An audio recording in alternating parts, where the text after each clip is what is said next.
بيقولك خالتي فرنسا الحقيقية طلعت أجدع معلمة في الجمالية، عندها مطعم فول وبتعمل أحلى قرص طعمية، كلها جدعانة وشهامة والرجالة بتعمل لها ألف حساب. أبوها سماها فرنسا عشان بتعرف تاخد حقها، وأمها كانت ملكة جمال. الفنان محمود ياسين طلب ياكل من عندها، وعبلة كامل اتفرجت عليها قبل ما تعمل فيلم خالتي فرنسا إزاي ربت عيل مش ابنها. تعالوا نشوف حكايتها إيه.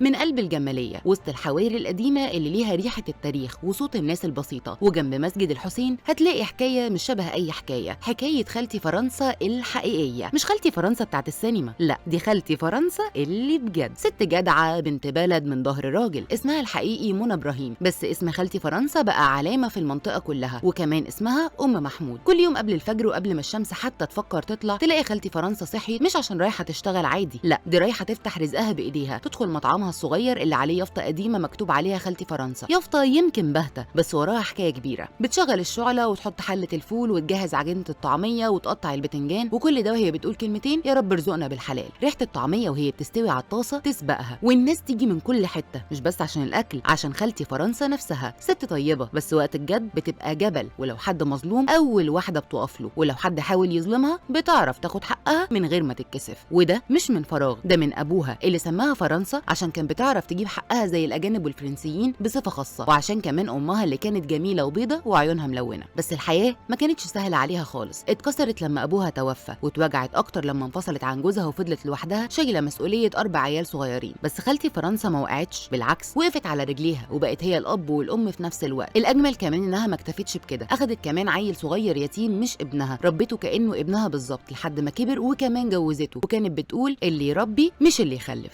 وفي وسط كل التعب ده كان في حاجه ناقصاها، هي التعليم. كانت بتشوف عيالها بيكتبوا ويقروا وهي واقفه مش فاهمه، وجعها ده كان اكبر من اي تعب، فقررت قرار جريء انها تتعلم. ناس كتير قالت لها بعد ما شاب ودوك كتاب، بس هي ما سمعتش ومسكت في حلمها، ونزلت فصول محو الاميه، وقعدت جنب عيال اصغر منها بسنين لحد ما عرفت تقرا وتكتب، وكملت لحد ما اخذت الاعداديه كمان. حكايتها وصلت لكبار الفنانين، لدرجه ان في يوم الفنان محمود ياسين شم ريحه الطعميه وقال: انا عايز اكل من ايد الست دي. وقالت ام محمود انه كان مستغرب ان اسمي فرنسا. قالت كمان ان الفنانه عبله كامل جت عندها المحل وقفت تتفرج عليها شويه وهي شغاله في المطعم، وبعد سنتين عملت فيلم خالتي فرنسا، وبقت سيرتها على كل لسان، لدرجه ان في ناس شبهتها بخالتي فرنسا بتاعه الفيلم. بس الحقيقه ان خالتي فرنسا الحقيقيه اقوى، لانها مش تمثيل. وخالتي فرنسا مش مجرد ست بتبيع فول وطعميه، دي حكايه كفاح وجدعنه وقلب كبير. ست علمت نفسها وربت عيالها وسندت غيرها، وفضلت واقفه مهما الدنيا مالت عليها. ولو سالت اي حد في الجماليه عنها هيقول لك دي مش خالتي فرنسا،